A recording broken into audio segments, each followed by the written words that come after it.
Like sometimes it's not always the prison. Sometimes Johnny is like 2 streets over. Have to go to prison. Y'all wait at your daddy. I'm not saying that at all. If she was white, do you think it would have been the same search? If she was white. What's up, guys? My name is Tam, and you're tuned into Ninja Please. Hello, this is Watch the Tam Ninja Please podcast, episode 1, season 1. So tune in. We got a lot to talk about.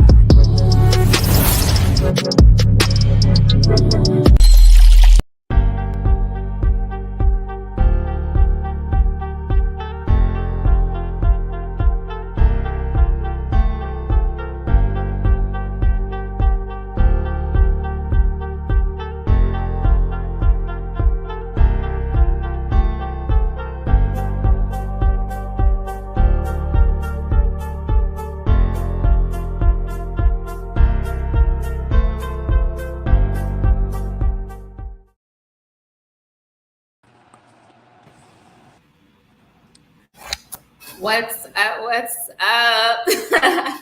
What's up, everybody? My name is Tam. I'm Watts in the building, baby. And you guys are tuned in to a very live Ninja Please. Ninja. So I'm glad to be back. We've been knocking out these lives back to back to back. So super excited to get into the topics today. A lot is going on in this crazy world. So I'm happy to get into it. Let's get it. All right. So the first thing I want to start with is something that I'm really interested in understanding what you're going to think about this. So this topic is called A Father's Kiss. And this is a topic because there was a video actually, or not a video, but actually a photo floating around the internet. And said photo had a young man a young gentleman actually kissing his daughter. So did you by chance see this photo? Which one? I've seen plenty of them, a lot of them. Okay, yeah. The one with the head grabbing and the front, the buttocks when he's holding up. I don't know about the buttocks part, but no, you didn't. The one where he's holding her and he got her butt gripped in his palms. You ain't see that picture? It's the same dude. I didn't see that photo. I just seen this one. I don't know which one is worse. You tell me which one's worse. Probably the one where he's holding her. That's worse than that one. Are you serious? So let's get into it. Yeah, because the way he's grabbing her while her legs was wrapped around him, and he's gripping her butt. Oh wow! How you got this one and not the other one? I don't know. So I mean, what do you think about it all together? It's inappropriate. Both ways. Oh yeah. Have you ever kissed your son in the mouth? Yeah, they were back when they were babies. They 7 and 5. I kiss them on the cheek and stuff now, but I'm in my mouth. So you don't kiss your dad on the mouth right now? What are we, Birdman and Lil Wayne? No. No, I don't kiss my dad in the mouth. Matter of fact, I never remember kissing my dad. I never kissed my dad in the mouth. You said what? I never kissed my pops in the mouth. Never. I give my Italian Mafia godfather a kiss on the cheek. When I see him, I give him a peck on the cheek, but not the mouth. We ain't doing that around here. But yeah, no, that's too. How old is she? How old is she? 12, 11, 12, 13? I don't know. So she looks like either a preteen or a teenager on this photo. So I'm trying to see like is it ever appropriate to kiss your kid in the mouth? Yeah, when they babies. Okay, so what's the cutoff? I don't know, like when they 3, 4. I don't know. About 3 or 4, I don't think like that. So probably about 3 or 4. I don't remember the last time I kissed my boys in the mouth. Yeah. When they stopped letting you. And that's around 2 or 3.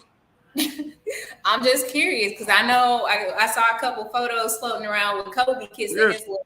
That's different. She's a baby. She's a baby right there. Okay. That's not inappropriate. So she's a baby. She's a baby. She's a baby. Okay, she a baby. That's different. That's different. That's a different type of kiss. Is she a baby here? not holding the back of his head, and you know what I'm saying. See how you making quick excuses for Kobe. Yeah, he making a quick excuse for Kobe, but the other dude do it now. It's all inappropriate. No, the way it was done. You don't see him holding Gigi up and while her legs are wrapped around him, he gripping the butt. You don't see her hand behind his head like they got tongue in there. That's a congratulations. It was a head grab right there. That's to say that's he kissing the baby girl. She's a baby. Quick excuses for Kobe. Boy, I said no. You have. I got boys. If I had a daughter, yeah, then you know what I'm saying. If I got boys, so yeah, that stopped around 3 or 4 or 5. You know what I'm saying, type deal. But no, if I had a daughter, yeah, you know what I'm saying. That's my baby girl. There ain't nothing. I ain't thinking of nothing. You know what I'm saying? Freaky or nothing. If I'm kissing my 8, Gigi probably like 8 or 9 on that picture. Yeah, I guess so. I don't know. Wherever my kids is laying, they land, and ain't nothing inappropriate ever happened between my parents and I. Like I'll kiss my mom in the mouth right now. So it is what it is. But yeah, I just want to won't kiss me on my lips being. My mama won't kiss me on my mouth. Understandable. I won't kiss you either. And I don't want to know. I don't want to know where your lips been. So, all right. We're going to fast forward to another topic. So, heavily on the internet, it's been, I guess a video went viral. There was an incident involving Sesame Street, some Sesame Street characters. I know you talked about this topic a little bit more, so you want to dive into this one? Yeah, it's the story where Sesame Street characters are blatant, passing up kids and hugging on white kids. Like, it's blatant. It's not like it's blatant. You watch the video. It was kind of disgusting to me. You know what I'm saying? Especially the look on the black kids' faces when if they notice it, you know what I'm saying, it's a problem. It ain't like, oh yeah, we just accidentally skipped over you, and you know what I'm saying? Like, nah, it was pretty blatant, and I was disgusted by it. And they don't support us. That's how about it. Yeah, so I think I got to see a Kev on stage video. He had like a, I guess a mashup of all the incidents that were going on. So I'm gonna play a clip of that.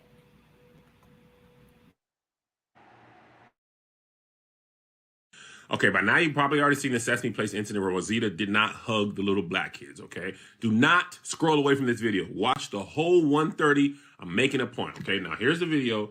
Rosita says hello to some kid, sees the white lady, high fives, then says no to somebody, looks right at the kids, says no, okay? On the Instagram, Sesame Place is like, no, that ain't it. You know what I'm saying? The performers can't really see people because they're up high. Okay, that's not what we saw in the video. Not at all. But let's say for the sake of argument, that's what happened. Okay, so explain the rest of these videos. Little black boy, nah, I ain't gonna hug little black boy. He's heartbroken. Yeah, he's heartbroken to me. Rosita looking directly at this kid, dance, hug the other girl, walk past this kid. Now, let's slow it down. Does it look like she pulls her arm away right here? Walk away. Is that a pull away? It looked like a pull away to me. Looked like a pull away. All right, here comes another one. Little girl, just walk by her. Handler don't help. Now, this is just, wow. I don't know who this character is, but what is this? What are you doing to the baby? Why are you knocking the baby down? What? Now, we said hug, not shove. Hug, not shove. Now, this is the worst. Look at this. This Bert gonna slap the person. Bert done slap the baby. Bert slapped the baby. Bert slapped the baby. Did you watch all of that? It's crazy. That's crazy. So I saw the reports that they hired a lawyer for this incident. Initially, they were just asking for an apology, asking that those individuals actually get fired, and also that there will be more like a quality training that allows people to avoid discrimination in those cases. But then, what's up? You got to train your employee not to be racist? Yeah. Yes, you do. Yes, you do.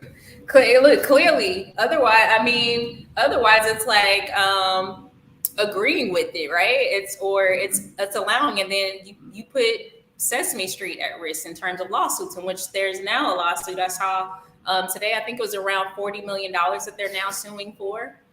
Initially, they were just saying, you know, pay for therapy for these kids and do training and give us an apology. Now they're asking for monetary compensation. So more power to them. If Sesame Street is not doing anything to ensure that viewers, the people that have been supporting them since the beginning of time, and not just Black people, everybody supports them. So the least you could do is actually be supportive of the people that support you. And actually, Sesame Street was for us. It was for us and the Mexicans. That's how, that was for.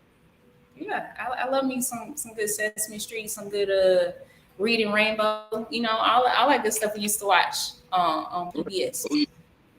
Oh yeah. But anyways, all right. So yeah, Sesame Street do a little bit better. So we're gonna jump into another serious topic. So pastor gets robbed. Wait a minute, he was a bishop. Is he a bishop? Yeah, he was a bishop. Flossing on Instagram, riding around in Rolls Royces with all your jewelry on. Your ass gonna get robbed. Tipping on fofos, dressed in fofos. Oh, okay. So I don't know the pastor too well. I did see, I saw the video, and unfortunately I don't have the video to show you guys, but apparently he was just up there preaching. Allegedly he had about $1 million worth of jewelry. Some say it was $500,000. Some people say it was $1 million. The numbers are being skewed across the board. So allegedly it was upward to $1 million of jewelry he had on. In the video, you see some dude chilling off to the side, just looking like ain't nothing going on. Just like, what's another day? Everybody keeps saying that, but that probably would have been my reaction. That was all sitting over there too. I'm just looking. They come in with guns and you just sitting over there. Oh, they don't ask me to go in my pocket personally. I'm not going in my pockets. I'm not getting on the floor until somebody say, "Get on the floor." You know what I'm saying? I'll be doing the same thing he was doing. Maybe he was stunned. I don't know. A lot of people think because he didn't have a reaction that somehow he was in on it. A lot of people think it's an inside job. It was staged. There's so much stuff around the internet going on. It was so staged. What they saying? It was. So yeah, I had some comments come through. I want to post these up because I missed them. So I'm sorry about that, whoever you are. No problem. How you know? They say, "Girl, you so sexy." How you know she's sexy? She got a Kirk Franklin shirt on and she's sitting down. That's Tank's dad. A Kirk Franklin shirt. Ninja, please, are you with me? Don't make me start acting like, what's the name? This is what success look like. This is what money look like.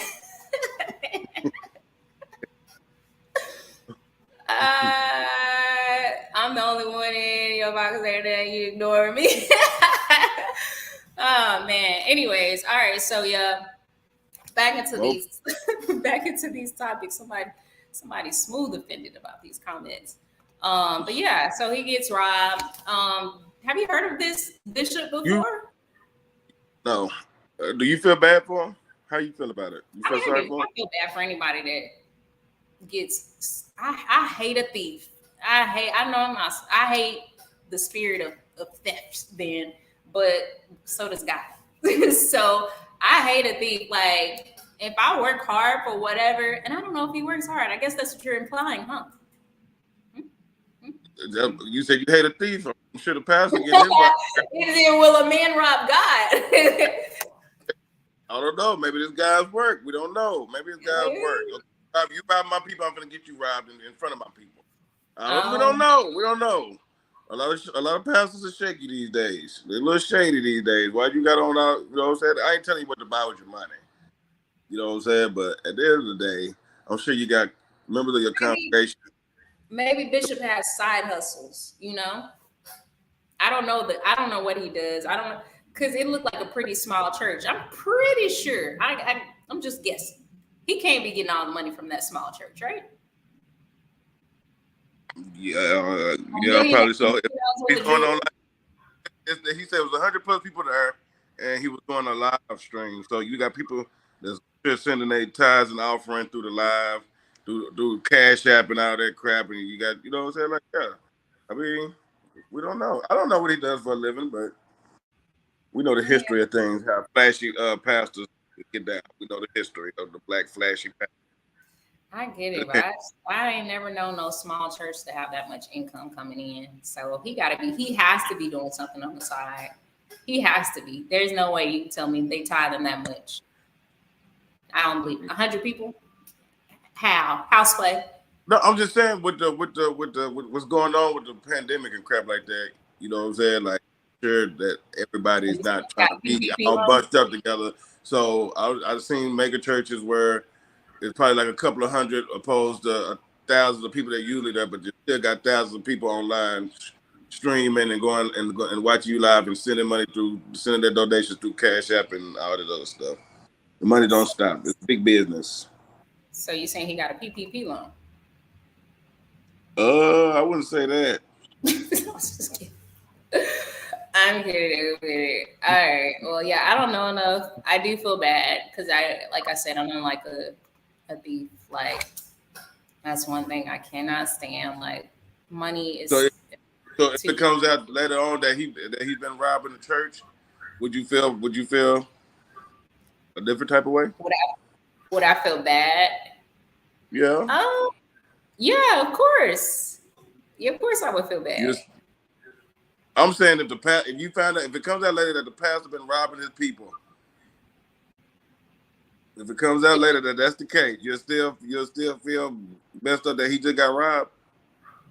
Yeah, I would still feel. I mean, I can equally feel bad. I can double feel bad, right?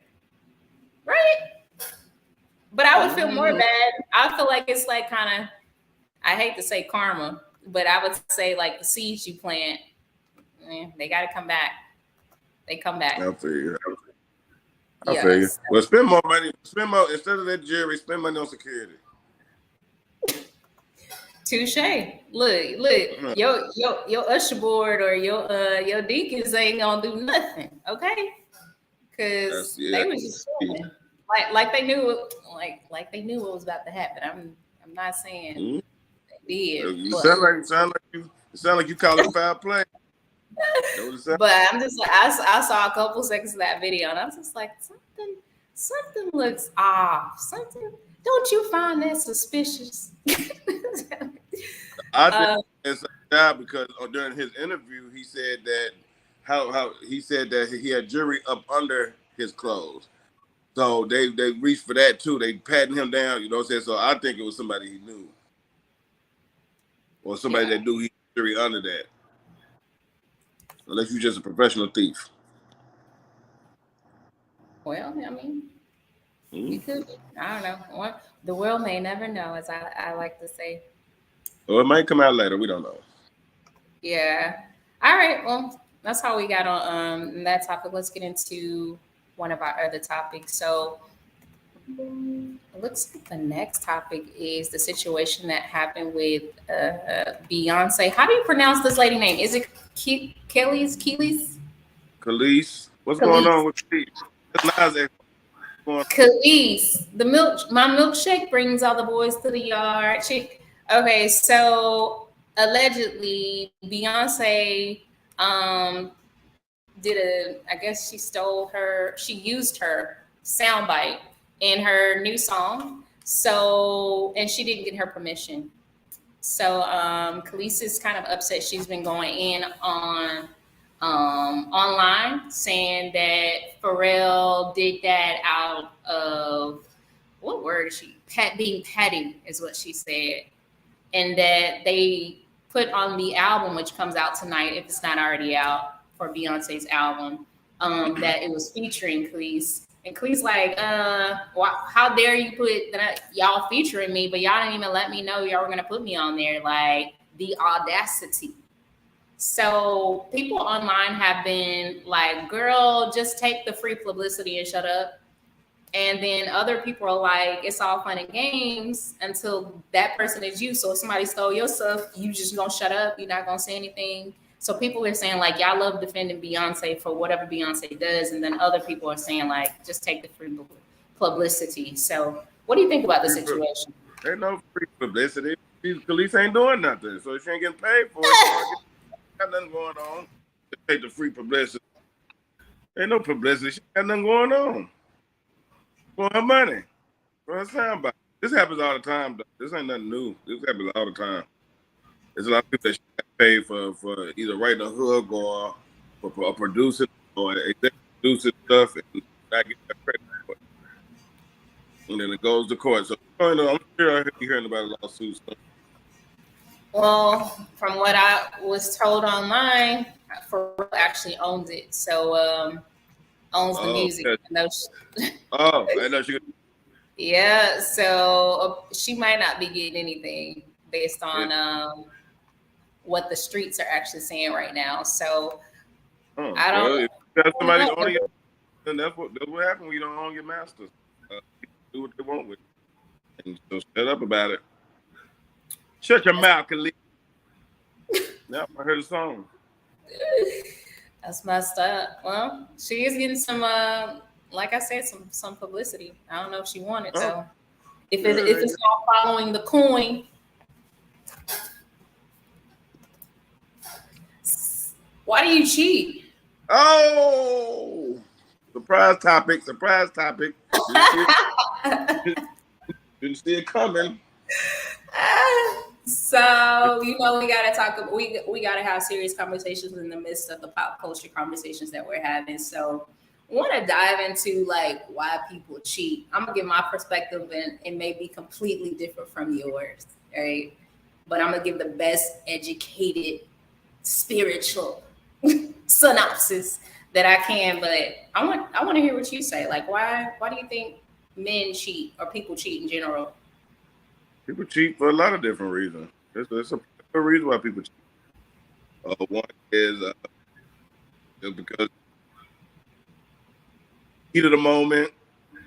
Like I done told people that don't have nothing to do with love. Like if I'm with somebody and I'm in love with them, I love them, and I cheat, it don't take away me loving you. People just cheat for no reason some damn time. You know what I'm saying? People cheat because it's something that's lacking in their relationship, whether it's sexual or you get beat by a woman and you feel another woman make you feel some type of way, rather be one of them than your woman.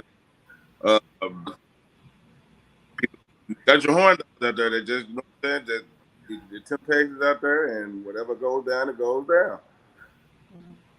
There's another reason. Yeah. Why, you know what I'm saying? Why women? I'm sure it's plenty more. I'm pretty sure it's more than one reason. Yeah, I think for me, I'm just gonna give like a general answer in terms of why I think people cheat. And why I think people cheat is because most likely they've been sexually active with multiple partners.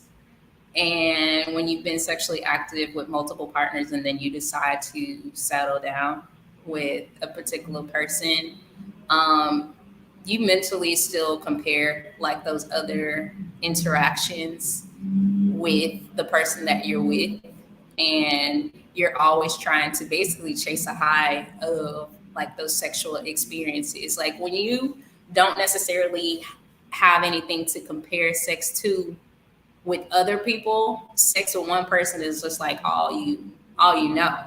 And most people don't really, if they're actively having sex, they're not really practicing abstinence, abstaining, and they just kind of go out and get it, and then you get into this relationship, you're still going to have that mentality to go out and get it. Like that's not going to stop. So people cheat because basically they haven't built, I would say, a sexual stamina for one person.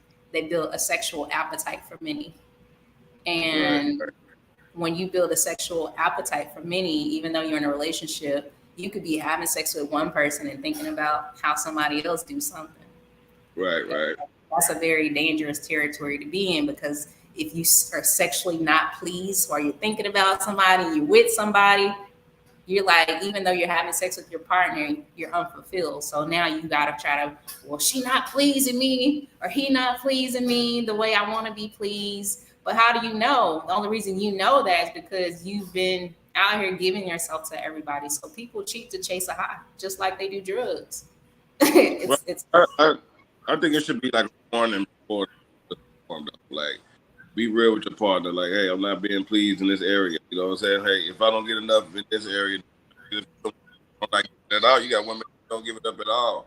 You know what I'm saying? And yeah, so I think a warning should come before that. Like, sit down with your spouse and let them know what's going on, and you know what I'm saying? Like, let them know that, hey, this ain't gonna last. If this keep going on, you might well just go your separate ways instead of having a cheat. Yeah. Like at least let, you know what I'm saying, let the playing field be even. You know what I'm saying? Like, if I feel like cheating, I'm like, hey baby, I feel like, you know what I'm saying, I'm gonna start cheating if, you know what I'm saying, if this was going on. So I'm just giving you the respect, you know what I'm saying, even the playing field, so to say. I've done it before. So you sat down and had these tough sexual conversations with like your wife or whoever. I'm like, yo, this ain't it. Yeah, I let them know, hey, I'm not being satisfied. I am a man. I have my wants and my needs, and I'm not going to fulfill them. Then I'm going to have to fulfill them somewhere else. Yeah, I've done that Simple too. as that. It's a very uncomfortable, very uncomfortable conversation to have when you're not like, when you feel like your needs aren't met. And I'm speaking from a standpoint of when I was married and I was talking to my, ex at the time. And, I guess sometimes guys don't really think women have that conversation. Like, you hear it a lot from guys about like what she ain't doing and she a dead lay and you have you hear those conversations all the time, but you don't hear kind of like the conversations women have. I guess you hear it more now that women are being more vocal, but it's still uncomfortable. I think when you love somebody and you care about them and you don't want to hurt their feelings, it's difficult. It's a difficult conversation to have. And it's like, okay, and if your needs never get met, are you comfortable in staying in this relationship? Right. Or give your spouse a chance for them needs to be met. You know what I'm saying? And if they can't do it, then, you know what I'm saying? Like, keep it real. Like, okay, well, I'm not what you need or what you're looking for, so go get that. Yeah. Would you do that if your wife was like, you know what? I love everything about you. We married. This is forever. We got kids, but I just feel like you ain't it in the bedroom. Like, what would you do? I respect what she's saying and try to fulfill those needs in the bedroom. Okay, you gonna get one of those. They doing like the enhancements on the penis these days. Are they? So I heard. They do. They do fillers now. That, like, I think it lasts for like 2 years. So they do fillers that provide. Oh, what do you mean, enhancement in size? Yeah, they like, the fillers that people get for their lips and stuff. They do the same thing for like men parts. I ain't heard about that. Yeah, it's a new world. You might have a problem. It's a new world. All right, let's switch topics here. So let's get into something else a little less hanky-panky. We're going to talk about the Florida sergeant that grabbed a young lady. I'm going to say grabbing charged. I don't know what that's supposed to say there. He grabbed another officer, which was a young lady who actually tugged at him for kind of being unruly in a situation. Did you see the video that they showed? I've seen that. So it was actually caught on the police camera, on the body cam. A white cop was roughing up a black suspect that was handing in the back of a squad car. I guess he was getting a little too excessive, and the woman cop tried to step in and pull him off. Then he started choking her like he was her pimp. How do you know that? Never mind. I don't want to know. All right. So yeah, I think we hope. Internal affairs. Oh no! Hold on. Do we What's have? going on? Do we have the video? Difficulties? I was like, I thought we had the video. Do we have the video? We got the video. I don't know if we have the video, but let me see if I can find the video. But in the interim, I'm glad they have the body cam. I think body cam has really been helping a lot of situations these days. One specifically because we know people lie. People with badges, without badges, they simply lie and they cover themselves. So he could have wrote anything on that report. Or that situation, it looked like nobody came to her aid or her defense in the video. You know why? Why? Because the racist cops have a brotherhood, and she wasn't a part of that, and that's the problem. That's why the good cops are scared to stand up, because the percentage of that racist brotherhood of cops exceeds the good cops. That's why didn't nobody do nothing. That's why, you know what I'm saying, she did. It's a lot of good cops out there, but they can't stand up to these bullies. You know what I'm saying? These racist cops that has a brotherhood, and you know what I'm saying? Like, yeah, it's serious. And it's super sad because think about what happens behind the scenes when they take the badges off and the body cam off. And think about how they intimidate the good cops when they see misfortunate things going on when it comes to how they roughing up these black people and stuff like that. I can just imagine. Yeah, I can't imagine. Let's try the video again. Except for one, Sergeant Christopher Police. When he went up and put his hand on her throat, what was your reaction? I find this behavior to be disgusting. I think the video speaks for itself. Just a minute earlier, the body cam shows a man being walked by officers to a patrol car. He was being arrested for aggravated battery after police say he hit people outside this convenience store. The man under arrest is already in handcuffs, but officers appear to be having difficulty getting him into the car. Around that time, Sergeant Police pulls up and walks up to the suspect. Sunrise Police Chief Anthony Rosa says he could not tell us what the sergeant said, but says it made the situation worse.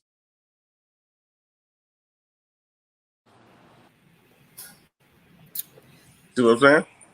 Yeah, cold world. I'm glad they caught it on camera. I saw the reports come through today that they were actually charging him.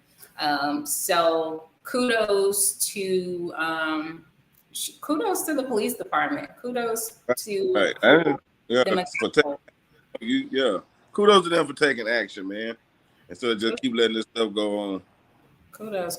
I've been seeing, honestly, I want to shout out the boys in blue these days. I want to shout y'all out, the good ones, right? I want to shout y'all out for holding your own accountable. It's one thing to hold, citizens accountable and, protect us and just make sure we're safe and all those kind of things, protecting and serving. It's another thing just to make sure you're holding your own accountable. Somebody said, look at the tattoos on those cops. You notice that when we had some lightning bolts? They didn't see it. I didn't see it either. Like, what was on the tattoos? What'd you see? Probably see some white supremacist tattoos. Like I said, it's a brotherhood. They be having their own gangs. They have their own gangs, their own cliques and stuff like that. They all get tatted up with the same tat as a brotherhood, like I said. Yeah. All right, so let's jump into the next topic. So Lil Duval, comedian, was actually in a situation. He was run over. Did you hear about this? Yeah, so he got run over. I think he was on a four-wheeler. Yeah, so he was on a four-wheeler. He has a broken leg. He had to get airlifted, I think, to the Bahamas. And then now I think he's in Florida as we speak. So you hear nothing about Lil Duval? No, they're not. I enjoy him online. He always goes off on Twitter. So he's pretty funny. But yeah, just thoughts. Good? Everything good? Yeah, he went live saying his leg was broke. So anytime I feel like somebody go live, I'll automatically think they're somewhat okay. But still, you guys keep thoughts and prayers, being very political. Thoughts and prayers to Lil Duval while he recovers from Lil Duval, man. Get well soon. Send that man some flowers. That little situation, Yeah. Right. All right. So You let at? me jump to another. Where are you at? You in jail about to take a mug shot in front of that wall. Wow. Give me a mug shot pose. Give me one. Come on. Give me one.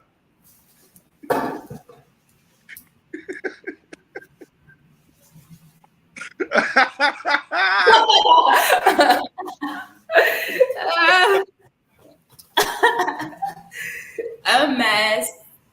Oh man. All right, so we jump into another serious topic, and this one is the attack on Black love. So this one was sent to me, and I want to talk about it. So it may be deeply rooted, and I definitely want to get your perspective on it as well. So have you noticed online when you scroll, there's always somebody saying Black men ain't this, or Black women ain't that, or Black men do this, or Black women do that, or do you see something different? I guess I get into Gina Toe. That was yesterday, Tavia. Check out yesterday's show. We got on that. That was the first topic, I think. Yeah, click the other show. We jumped all the way to it, and we got the video of her. Yeah. Attack on Black love. Yeah, I've been seeing it. I've been seeing how we've been portrayed on TV.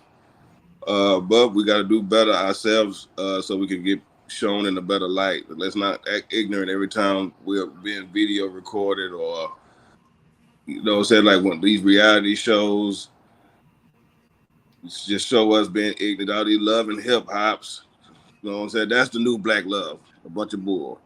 You know what I'm saying? Mm-hmm. So yeah, I see the attack on it. I see they pushing certain agendas too, more than what they've been pushing lately with separating the Black household first.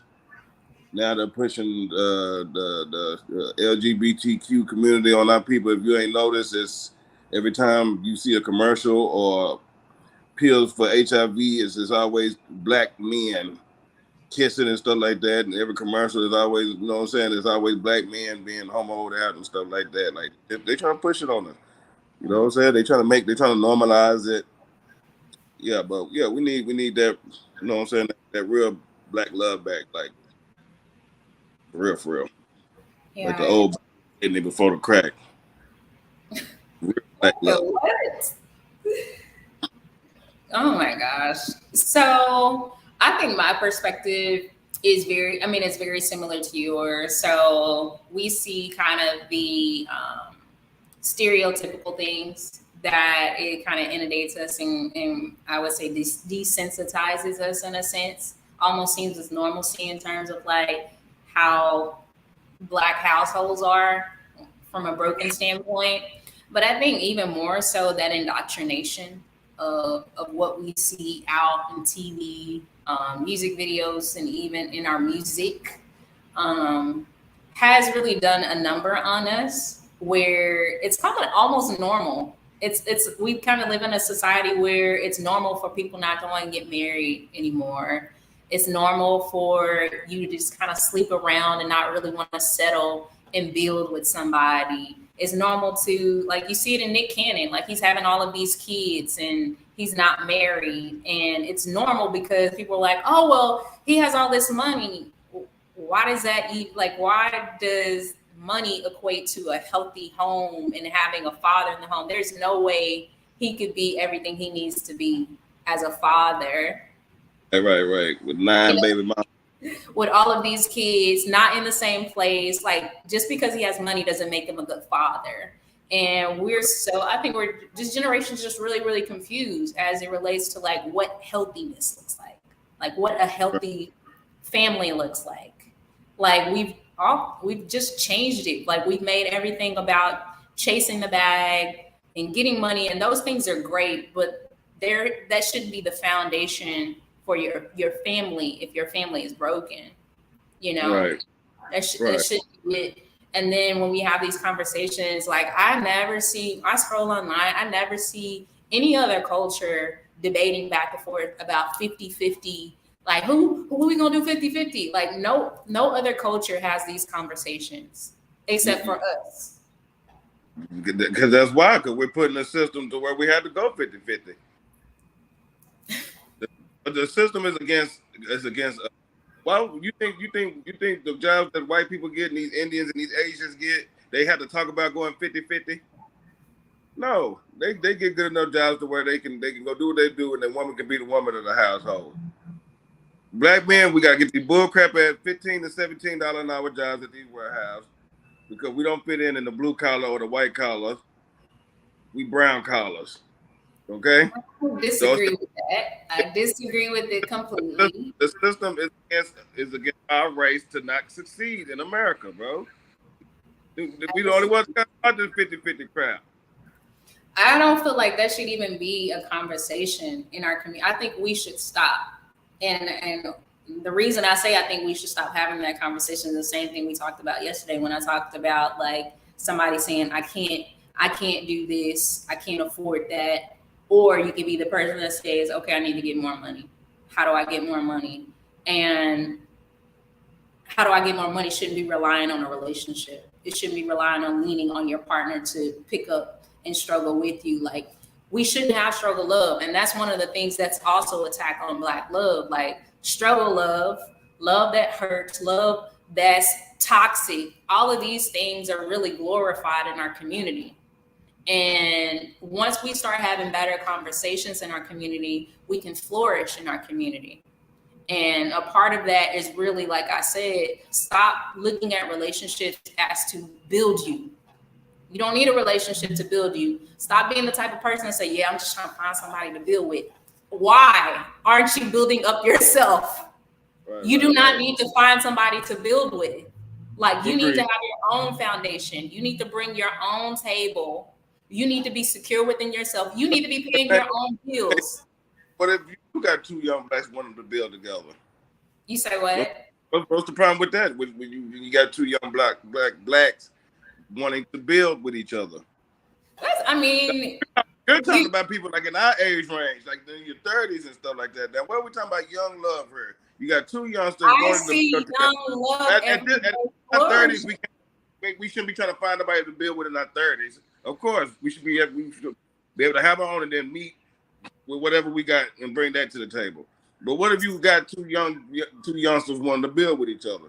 That goes out the window. But what if you encourage youngsters to not get into a relationship to build with each other, but to build themselves up first and then focus on the relationship as a secondary? So when you have the relationship is built on a healthy foundation. And that's the thing. If we want to get to the root of Black love and the issues that we have, oftentimes it's with the mentality that we have on what we have, what we don't have, and struggle financially. That's going to always be a major conversation. But why not have these conversations where we can build somebody up individually? So when the relationship does come, it can be a healthy relationship and it's not built on a need, but a want. Like, I want to be in a relationship with you. I'm choosing to be with you. Not I need to be with you because I need somebody to help me pay my bills. And without you, I don't know where I'm going to live. I don't know how I'm going to provide for myself. Like, we don't need to have those conversations anymore. And once we redirect those things within us as people individually, we would be a lot better off.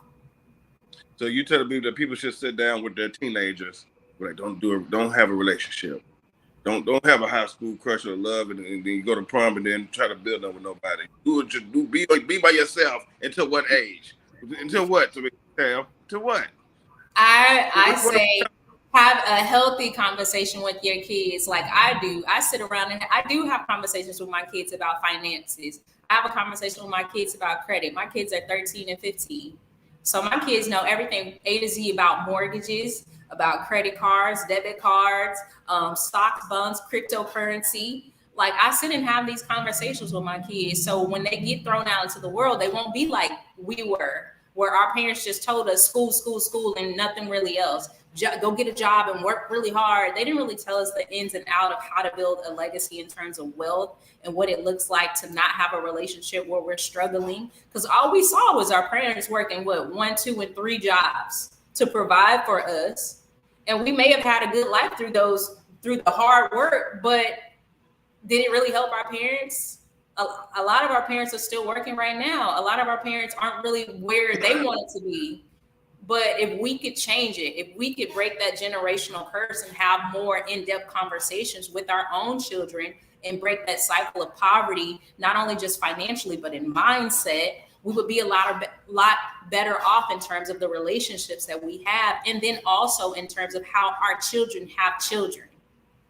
So it isn't necessarily going to be always, about just getting into a relationship and having somebody to build with. If you have somebody to build with and what you're building with is a healthy foundation, then of course you're going to have a partner. That should be your business partner. That should be your soulmate. That should be your purpose partner. But when you get into a relationship, you can't be real happy when y'all don't really have no money. Y'all can't really enjoy the world. Y'all can't go travel or go out to eat sometime. Y'all sitting in the house struggling, penny pinching, worried about like how you're going to pay your bills. Like that to me isn't a healthy love.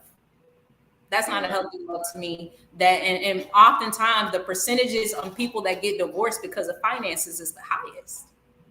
More people get divorced because of finances than anything else. So if we know that to be facts statistically, what are we doing within our own communities to see that as a detriment to Black love and provide our kids and ourselves with a different pathway to break the cycle of divorce, because we know the divorce rates are really high. So if we can tweak it just a little bit, we'll be a lot better. And maybe these conversations of 50-50 and what a man should do and what a woman should do, and we can come in, we don't have to be coming to the relationship exhausted. We can come into the relationship with healthy baggage with us, like presents. Like I don't have to come with like a bag full of bills. Like you gonna pay off my student loans? You gonna pay my car note? You already have conversation with your kids about this stuff?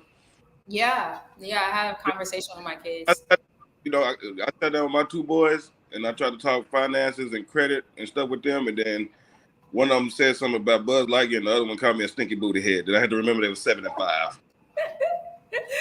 You're crazy. So one of the I've been teaching my kids this for a while. So one of the kids I bought my kids is the same book I read that changed my life. It's a book called Rich Dad Poor Dad. It's by Robert Kiyosaki. And my first year of college, I came home to visit like one of my friends in Cedar Hill, Texas. And across the street, like they moved into a new house across the street in Cedar Hill, I see like a 745 BMW. I'm like, this is my dream car. Like, who the heck is in my dream car? And I mean, I love that thing. So me being the inquisitive person that I am, I went to their house, I knocked on the door, and God comes to the door, and I was like, hi, my name's Tam. I know you don't know me, but I love your car. This is my dream car. Can you tell me like what you do for a living? Because I want to get this car. And he introduced himself as Roger Wagney, and then Roger and Romney Wagney. They actually owned like the TCBY yogurt places in DFW, like all of them at the time. And I didn't know. And he was like, yeah, come back tomorrow. So I come back the next day. I'm like bright-eyed, bushy-tailed. And he was like, yeah. So I'm going to tell you how I got this car, but go get a book. And it was Rich Dad, Poor Dad. And I was like, wait, I got to read a book for you to tell me what you did? So I go get the book. I literally killed this book. I read it in a day, 24 hours. I knocked this book out. I go back to his house the next day. And I'm like, yeah, I read this book. He's like, no, you didn't. He's like, it's only been 24 hours. I was like, I seriously read this book. He started asking me questions about the book. I'm like, da-da-da-da-da, da-da-da-da-da, da-da-da-da, like this and this and this. And he's like, cool. So I walk into the house. Mind you, I'm a female. I was only like 18, 19 at the time I went in their house. In retrospect, I probably shouldn't do that. Okay. But I went in their house and he told me they sold penny stocks and they got rich off of opening the franchise of TCBY, and all they do is penny stocks. And he let me into their world, and it changed my way of thinking. It took away that mindset of what my parents taught me of just go to work, get a good job, work your way up. Somebody's going to point you out of everybody else, and they're going to make you manager, and you next week going to be on the fries. It's like that mindset went out the window after I read Rich Dad, Poor Dad, and met up with two millionaires. It changed my way of thinking for a lifetime, and I'm forever indebted to them because they didn't give me any money, but they gave me free game, and I appreciate that. I appreciate that so much. But yeah, so they have a book for teens. What I was trying to say is they have a book for kids and teenagers, and then they have the adult version. And he also has a book, The Rat Race. So like, if you're interested in like changing your mindset, I would absolutely recommend Robert Kiyosaki's Rich Dad, Poor Dad for yourself, for your kids. And it's an easy read. So definitely check it out. Sounds dope. Sounds dope. Awesome. All right, so let's jump out of that off the Black love topic. And did we miss anything? I felt like we had another topic, but I don't remember. No, we got the rest of them today. We got to be in there. Sweet. All right. Well, I want to thank you all for watching. Before we do some final thoughts, if you're new here, please go ahead and click that like button if you're on YouTube or Facebook. If you're new here on YouTube and you watch it from my Tam Talks page or Ninja Please page, please go subscribe and click the like button and also share. Same thing on Facebook. Please follow us and click that like share button for us. We appreciate you guys for watching. And if there are any topics you want us to talk about the next time we go live, go ahead and put them in the comments below. We love to talk and we love to have you guys in the conversation. A mess. So what's your final thoughts for today, Watts? Final thoughts. To be honest with you, I have none today. What? I don't have no final thoughts for some reason. That's so weird. We talked about the pastor. We talked about Sesame Street. We talked about a father's kiss. Cheating. I just want my people to do better, man. Final thought, I want my black people to do better, man. All people as a one, but no, mainly my people. I want us to all do better on all aspects and walks of life. Yeah. Hand us down, and it's starting to piss me off, to be honest. Yeah. And look, I'm gonna piggyback off of you. So final thought to me is that I absolutely agree. Like, we definitely need more people to, like, everybody, I said it yesterday, like, everybody has a podcast. So we definitely need more people. Doesn't matter if you have a podcast, doesn't matter if you have a huge platform, like, your voice is so powerful. So if you are able to be the light in the midst of the darkness, like, speak up, be the light. Like, there's so much negativity out in the world, so much wrong in the world that is being accepted in this day and age. But if you're capable of standing up, not only for yourself, but for others, like, do that, do that. Sometimes people don't know the right thing to do. Sometimes they've been indoctrinated. Like I said, I was from a financial perspective, but if you're able to provide them with a way out, you could change their life forever and, change their generations to come just from the words that you say or just from free game. So continue to do that. Continue to stop speaking so negatively on each other. Like, women, we need Black men. Like, Black men are valuable. Like, I grew up with both of my parents in the home, and I cannot imagine not having both of them, and their love and their wisdom as well. And Black men, y'all need Black women. Y'all need us too. Like, the Bible tells us it's not good for men to be alone. And anybody that thinks, like, I be seeing posts all the time that says, if I can pay my bills and I can clean up and I can cook, what do I need a Black woman for? What do I need a woman for? And if that's the only thing, what you say? I ain't never heard no Black man say. Yeah, I've seen it a couple different times. And if that's the only thing that a woman will do for you is to clean and cook for you, like, you probably don't need a woman, because if you can't see somebody's value in your life, and if they don't provide value in life, then maybe you should be alone. Like, people choose to not be married all the time. But I believe, like the Bible says, for every man there's a woman, and there's somebody out there for you where you think you can go far by yourself. Imagine how much further you can go with your purpose partner. Imagine how much further you can go with somebody that challenges your thinking and allows you to think even greater than where you are today. So just appreciate the value that men and both women have, because, guys, we need each other. So that's all I have. Again, I want to thank you guys so much for rocking with us on Ninja Please. We definitely appreciate it. We'll probably be back. When will we be back? Monday? Probably so, Monday. Monday. We'll be back Monday, 8:30 p.m. Central Standard Time with some brand new topics. My name is Tam. Watts in the building, baby. And we will see you guys next time. Bye. Peace out. Like sometimes it's not always the prison. Sometimes Big Johnny is like 2 streets over. I have to go to prison. Yeah, wait a minute, daddy. I'm not saying that at all. If she was white, do you think it would have been the same search? If she was white. What's up, guys? My name is Tam, and you're tuned into Ninja Please. Hello, this is Watts and Tam, Ninja Please Podcast, Episode 1, Season 1. So tune in. We got a lot to talk about.